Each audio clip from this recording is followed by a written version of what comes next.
வழங்குவதற்காக ஹேமா ராகேஷ் இன்னைக்கு குற்றமில்ல அரசியல் பிரமுகர் அறிவாளால வெட்டி கொள்ளை பள்ளி சென்ற 10ஆம் வகுப்பு மாயம்னு பல குற்ற செய்திகளை பார்க்க இருக்கோம். வாங்க நிகழ்ச்சிக்குள்ள போகலாம்.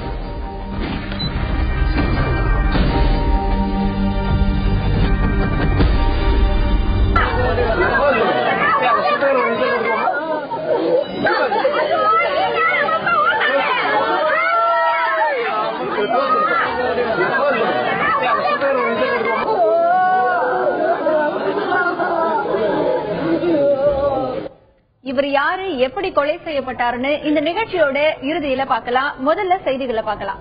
தாம்பரத்துல அரசியல் பிரமுகரை வெட்டி கொலை பண்ணவங்களை போலீசார் வலை வீசி தேடிட்டு வராங்க. சென்னை தாம்பரத்தை அடுத்த நடுவீரப்பட்டு எம்ஜிஆர் நகரை சேர்ந்தவர் பழனி. அரசியல் பிரமுகரான இவரு அந்த பகுதியில இருக்கிற காட்டுக்கு போயிருக்காரு. அப்போ பழனிய பின்தொடர்ந்து வந்த சிலரு அருவாளால அவரை சரமாரிய விட்டுட்டு அங்கிருந்து தப்பிச்சு போயிட்டாங்க. சம்பவ இடத்திலேயே ரத்த வெள்ளத்துல பழனி இறந்து போயிட்டாரு.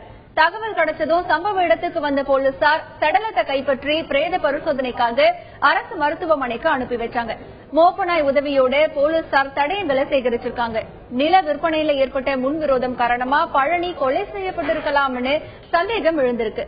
அந்த கோணத்துல போலீசார் விசாரணையை நடத்தி கொலையாளிகளை வலை வீசி தேடிட்டு வராங்க.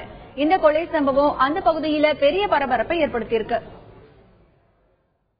விழுப்புரத்துல பள்ளிக்கு போன 10ஆம் வகுப்பு மாணவன் மாயமானது பரபரப்பு ஏற்படுத்தி இருக்கு. அந்த மாணவன் பணத்துக்காக கடத்தப்பட்டானா இல்ல வேறு ஏதாவது காரணமானு போலீசார் விசாரணையை நடத்திட்டு வராங்க.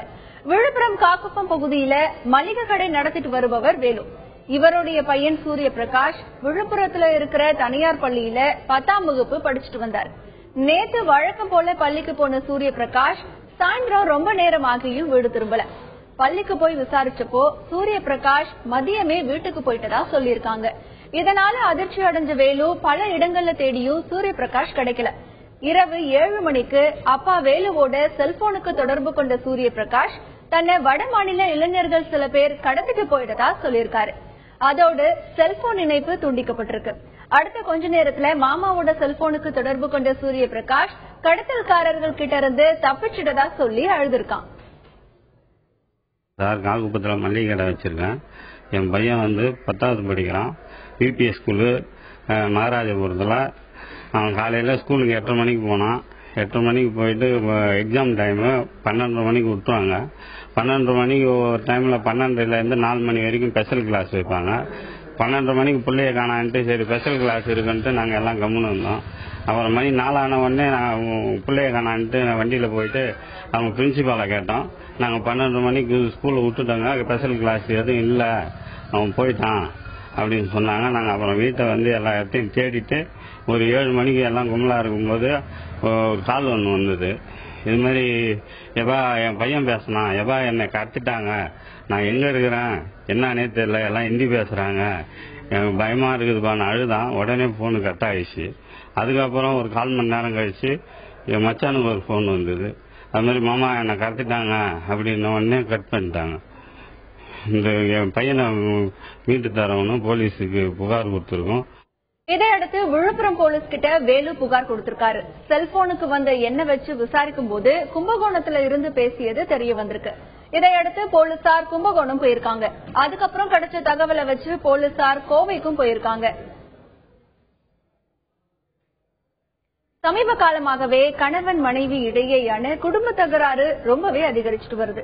ஒரு கட்டத்துல தகராறு முத்தி போய் மனைவிய கணவன் கொலை பண்ணதா செய்தியை பார்த்திருக்கோம். குடும்ப தகராறுக்கு முக்கிய காரணம் என்ன அப்படிங்கறத பத்தி இன்னைக்கு உளவியல் உலகம் பகுதியில பார்க்கலாம்.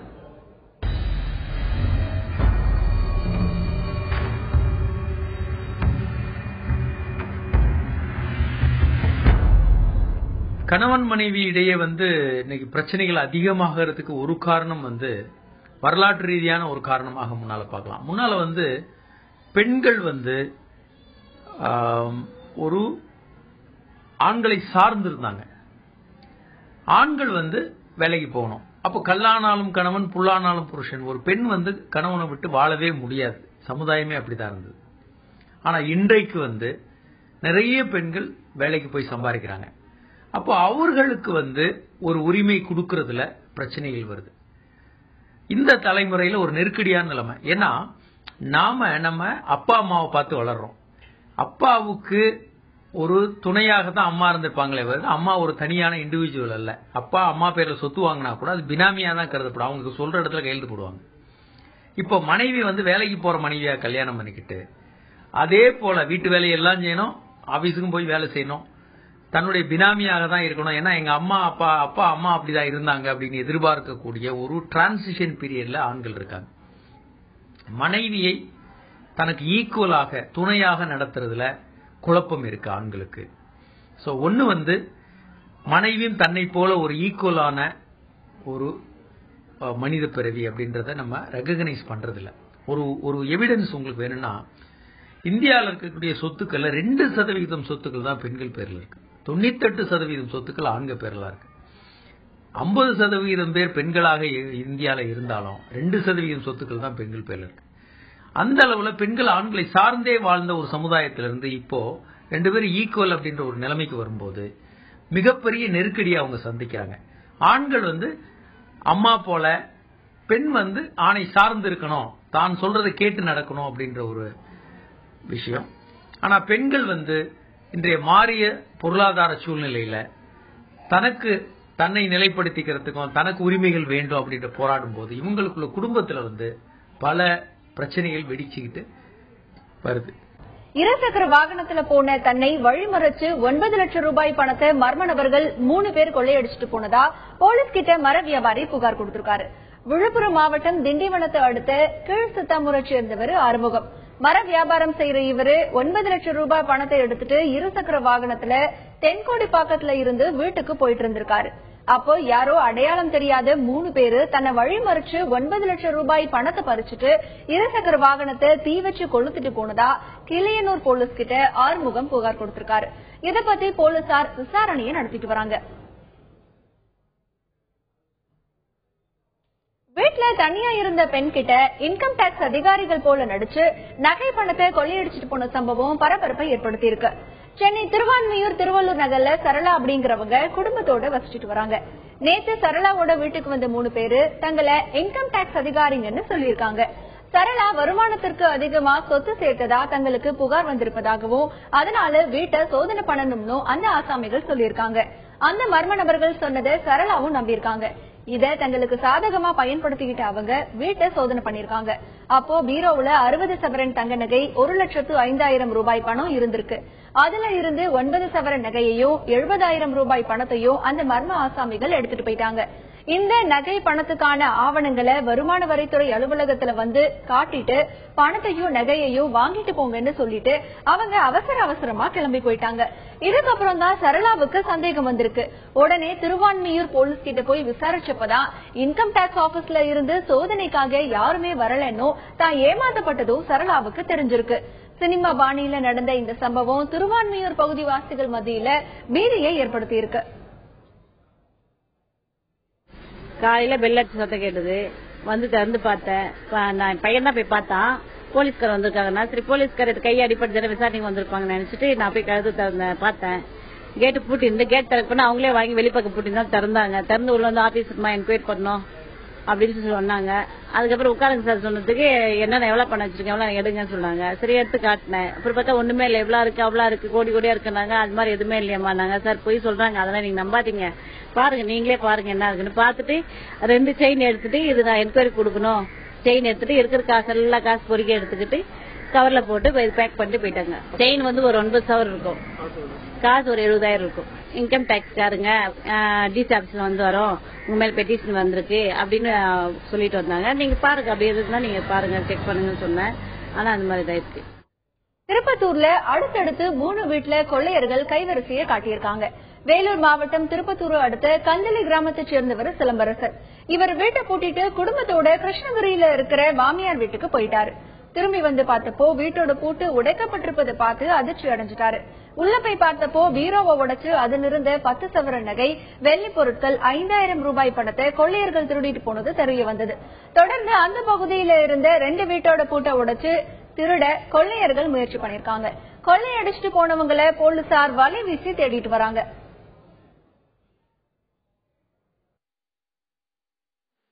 நானும் என் ஒய்ஃபு வீட்டை பூட்டிட்டு மாமியார் வீட்டுக்கு போயிருந்தேன். காலையில் வந்து பார்த்தா இந்த மாதிரி பூட்டு உடைச்சி எல்லாம் திருட்டு போயிருக்கு சார். போலீஸில் கம்ப்ளைண்ட் கொடுத்துருக்குறோங்க. என்கொயரி வந்து பண்ணிருந்தாங்க. கைரேகை இதெல்லாம் வந்து பார்த்தாங்க. காலையில் 8:45 போகணும் சார். மொத்தம் காலையில் வந்து பார்த்தாங்க இந்த மாதிரி பூட்டை உடைச்சி இந்த மாதிரி எடுத்துருக்காங்க. பணம் ஒரு 5,000 ரூபாய் பணம் போயிருக்கு எடுத்திருக்காங்க சார். செல்போன் நம்பர், இமெயில் முகவரிக்கு கோடிக்கணக்கில் பரிசு விழுந்திருக்கிறதாகவும் அதை வாங்க கமிஷன் தொகை கட்ட சொல்லியும் இமெயிலையும் செல்போன்லயும் நிறைய SMS வருது. இதை நம்பி பணம் கட்டி நிறைய பேர் ஏமாந்து போறாங்க. இது போன்ற சைபர் கிரைம் குற்றத்துல இருந்து தப்பிக்க என்ன வழி அப்படிங்கறத பத்தி வழக்கறிஞர் திவ்யா என்ன சொல்றாங்க அப்படிங்கறத கேட்கலாம். இப்ப நிறைய பேர் இமெயில்ல பாத்தீங்கன்னா ஒரு புது கண்டினியூஸா ஒரு மெசேஜ் வந்துட்டு இருக்கு. பாத்தீங்கன்னா வந்து உங்களுக்கு வந்து 5 கோடி ரூபாய் வந்து பிரைஸ் அவார்ட் ஆயிருக்கு. அதுக்கு வந்து இனிஷியலா வந்து 25,000 ரூபாய் கட்டுங்க, இல்ல வந்து 25 லட்சம் கட்டுங்க, இல்ல 10 லட்ச ரூபாய் உங்களுக்கு அவார்ட் ஆயிருக்கு. வித்தின் 24 ஹவர்ஸ்ல வந்து நீங்க 2 லட்ச ரூபாய் வந்து டெபாசிட் இந்த அக்கௌண்ட்ல வந்து போடுங்க. இப்படின்ட்டு கண்டினியூஸா வந்து நிறைய பேருக்கு மெயில் வந்துட்டு இருக்கு. இந்த மாதிரி ஒரு அந்த நைஜீரியன் இந்த மாதிரி வந்து நம்மள இருக்கிற அதாவது சைனா, இந்தியா இந்த மாதிரி பாப்புலேட்டட் கண்ட்ரியை வந்து அவங்க வந்து டார்கெட் பண்ணி அவங்க ஒரு சர்வே மாதிரி அவங்க எடுக்கிறாங்க. யாரெல்லாம் வந்து ஹவுஸ் ஒய்ஃப், யாரெல்லாம் வந்து எபோ சேலரி வந்து ஒரு 1 lakh பெர் மந்த் இயர்லி, அந்த மாதிரி யாரு வந்து ஹைலி சேலரிட் பர்சன்ஸ் பாக்குறாங்க. பார்த்துட்டு ஒரு லிஸ்ட் வந்து கிரியேட் பண்றாங்க. விஆர்எஸ்ல யார் யாரெல்லாம் வாங்கியிருக்கா, கவர்மெண்ட் சர்வெண்டா இருந்து எத்தனை பேர் ரிட்டையர் ஆயிருக்காங்க, இந்த அப்புறம் ஸ்டூடெண்ட்ஸ் யார் வந்து பெரிய பெரிய காலேஜஸ்ல நல்லா ஃபேமஸ் காலேஜஸ்ல படிக்கிற வந்து அதாவது சொபிஸ்டிகேட்டடா வாழ்ந்த ஸ்டூடெண்ட்ஸ் இருப்பாங்க, லக்ஸூரியஸா வாழ்ந்த அவங்க லிஸ்ட்ல எடுக்கிறாங்க. அவங்களுடைய மெயில் ஐடியில கலெக்ட் பண்றாங்க. கலெக்ட் பண்ணி என்ன பண்றாங்கன்னா மெசேஜஸ் ஃபார்வர்ட் பண்றாங்க. இப்ப வந்து உங்களுக்கு வந்து 5 கோடி ரூபாய் வந்து நீங்க உங்களுக்கு வந்து பிரைஸ் வந்து அலாட் ஆயிருக்கு. நீங்க 1 மணி நேரத்துல வந்து இந்த கொடுத்திருக்கிற அக்கௌண்ட் நம்பர்ல வந்து நீங்க வந்து டெபாசிட் பண்ணுங்க.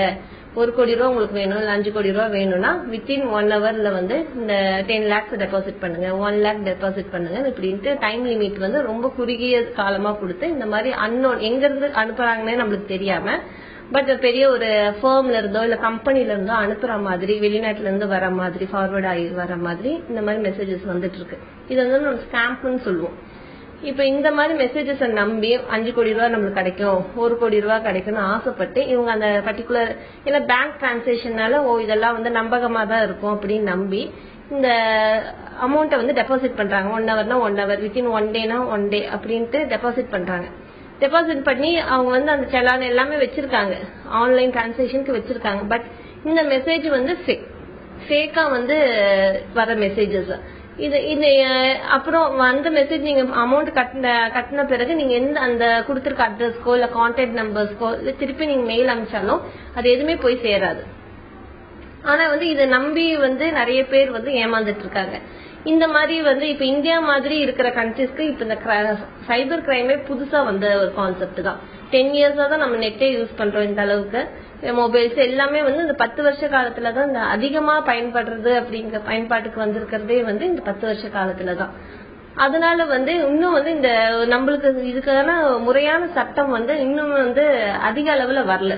இப்ப இந்த மாதிரி உங்களுக்கு மெயில் வந்ததுன்னா உடனடியே என்ன பண்ணணும்னா அந்த லோக்கல் போலீஸ் ஸ்டேஷன் இல்லைன்னா வந்து கமிஷனர் ஆபீஸ், ஏன்னா சைபர் கிரைம்ங்கிறது வந்து கமிஷனர் ஆபீஸ்க்கு நீங்க ரெஃபர் பண்ணா நல்லா இருக்கும். ஏன்னா அவங்க வந்து ஹையர் அபிஷியல்ஸ் அப்படின்னு மாதிரி இருக்கும்போது நீங்க வந்து இந்த மாதிரி எனக்கு கண்டினியூஸா மெசேஜ் வருது, இந்த லிங்க்ல இருந்து வருது அப்படின்ட்டு அதை பிரிண்ட் அவுட்டோ இல்ல அந்த மெசேஜை வந்து நீங்க ஒரு கம்ப்ளைண்டா லோக்கல் கமிஷனர் ஆபீஸ்க்கு வந்து நீங்க இன்ஃபார்ம் பண்ணணும். இன்ஃபார்ம் பண்ணாதான் அவங்க வந்து சைபர் கிரைம்னு ஒரு டிபார்ட்மெண்ட் செயல்பட்டு இருக்கு, அவங்களுக்கு அதை ஃபார்வர்ட் பண்ணுவாங்க.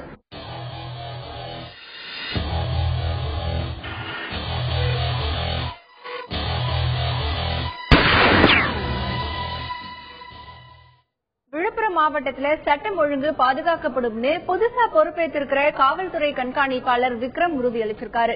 மாவட்டம் முழுவதும் நெடுஞ்சாலைகள்ல பாதுகாப்பு அதிகரிக்கப்படும்னு அவர் சொல்லியிருக்காரு. விழுப்புரம் மாவட்டம் புதிதாக காவல் கண்காணிப்பாளராக சேர்ந்துள்ள நான் மக்கள் எந்த நேரமானாலும் எஸ்பியுடைய சியூஜி நம்பருக்கு, அதாவது 8300015426 என்ற நம்பருக்கு தொடர்பு கொண்டு தங்களுடைய கிரீவன்சஸ் எதுவாக இருந்தாலும் கூறலாம். அதுபோல நெடுஞ்சாலைகளில் பாதுகாப்பு அதிகரிக்கப்படும். மேலும் police stations free and fair registration of FIRs அமல்படுத்தப்படும் என்பதை தெரிவித்துக் கொள்கிறேன். சட்டம் ஒழுங்கு கட்டாயம் கடினமாக பாதுகாக்கப்படும் என்பதையும் இந்த நேரத்தில் தெரிவித்துக் கொள்கிறேன். அரியலூர் மாவட்டத்துல பல்வேறு கோவில்கள்ல உண்டியலை உடைச்சு பணத்தை கொள்ளையடிச்சிட்டு வந்த 3 பேரு போலீஸ் கிட்ட சிக்கியிருக்காங்க. இவங்க 2 மாசமா வீடுகளோட பூட்டை உடைச்சு கொள்ளையடிச்சதையும் வழிப்பறியில ஈடுபட்டதையும் ஒத்துக்கிட்டாங்க. திருடர்கள் எப்படி பிடிபட்டாங்கன்னு காவல் ஆய்வாளர் வேலுச்சாமி சொல்றாரு, கேட்கலாம். இரும்பு விஜய் சேர்ந்த சங்கர் நேற்று இரவு ஒரு 7:30 மணிக்கு காவல் நிலையத்திலிருந்து புகார் கொடுத்தாரு. அந்த புகாரில் மளிகை கடைக்கு ஜாமான் சென்றதாகவும் போகும்போது இரும்புலிக்குறிச்சி கொடக்கரை அருகில் 3 பேர் வந்து அருவாள் வச்சு மிரட்டியதாகவும் சட்டப்பாயத்திலிருந்து மிரட்டி 620 ரூபாய் பணத்தை பிடிங்கதாகவும் புகார் கொடுத்தாரு. அந்த புகார் வழக்கு பதிவு செய்தேன். மேலும் இந்த வழக்கு பதிவு செய்யப்பட்டு சம்பவத்தில் விசாரணை செஞ்சேன். வழக்கு உண்மையாக தெரிஞ்சு வந்தது. எனக்கு கிடைத்த தகவலின் பேரில் இந்த 3 பேர் Gunasekaran son of Murugesan, Veerakkan 2, Velmurugan son of Murugesan, Cholampatti, நவட்டு பிளாக்குறிச்சி 3, கொளஞ்சி அலையாஸ் ராஜேந்திரன், அப்பா செல்வராஜ், வீராக்கன், இது 3 பேரும் விசாரிக்கும் போது குற்ற சம்பவத்தை ஒப்புக்கொண்டார்கள். குற்ற சம்பவத்தை ஒப்புக்கொண்டதன் பேரில் அவர்களை விசாரிக்கும் போது மேலும் பல வழக்குகள் அவங்க சம்பந்தப்பட்டது தெரிய வந்தது. ஏற்கனவே ரிட்டையர்டு வாதியார் வீட்டில் பாளையக்குடியில் அவங்க வீட்டில் படுத்துறவங்கள்ட்ட ஒரு 12 பவுன் வீட்டில் போந்து நகை மேலும் 10,000 பணமும் அதில் பிடிங்க கொண்டு தெரிய வந்தது.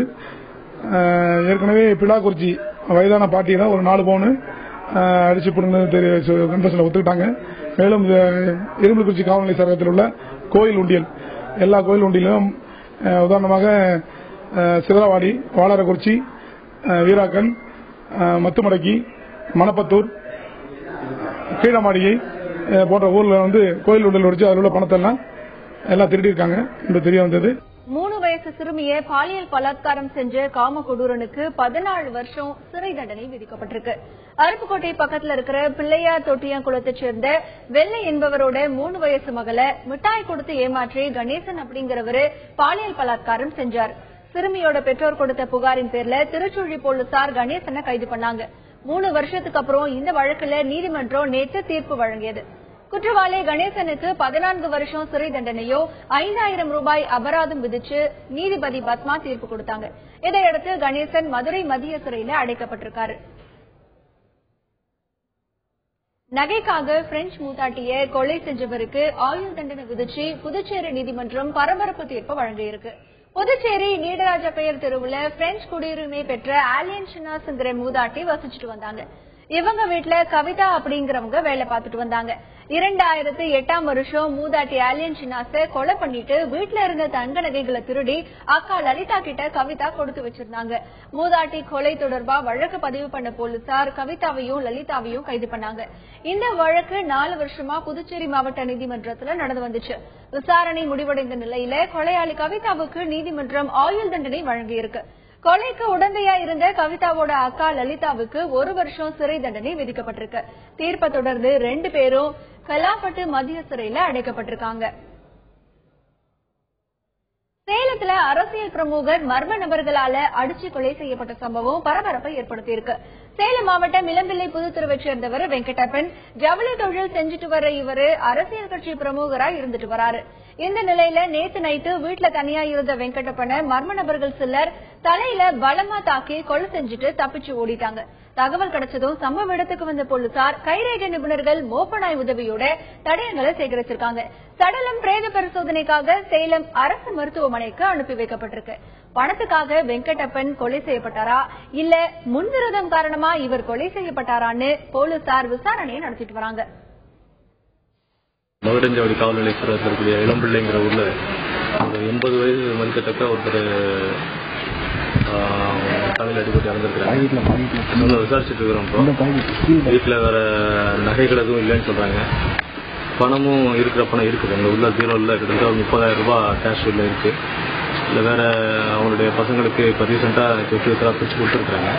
ஸோ எந்த மோட்டிவ்ல நடந்ததுன்றதை கொஞ்சம் விசாரிச்சுட்டு இருக்கிறோம். மற்றபடி இங்கே டாக்ஸ் தொடர்ந்து பார்த்துட்டு போயிருக்குது. அதே போல் ஃபிங்கர் பிரிண்ட் எக்ஸ்பர்ட்ஸ்லாம் வந்து பார்த்துருக்காங்க. ஃபிங்கர் பிரிண்ட்ஸ் எடுத்துருக்கிறோம். பீரோவில் இருந்தால் ஃபிங்கர் பிரிண்ட்ஸ் எடுத்துருக்கிறோம். ஸோ என்ன மோட்டிவ்ல இந்த மாதிரி மோட்டர் பண்ணியிருக்காங்கன்றது கொஞ்சம் விசாரிக்கணும். இத்துடன் குற்றம் குற்றமே நிறைவடைகிறது. மீண்டும் நாளை சந்திக்கலாம்.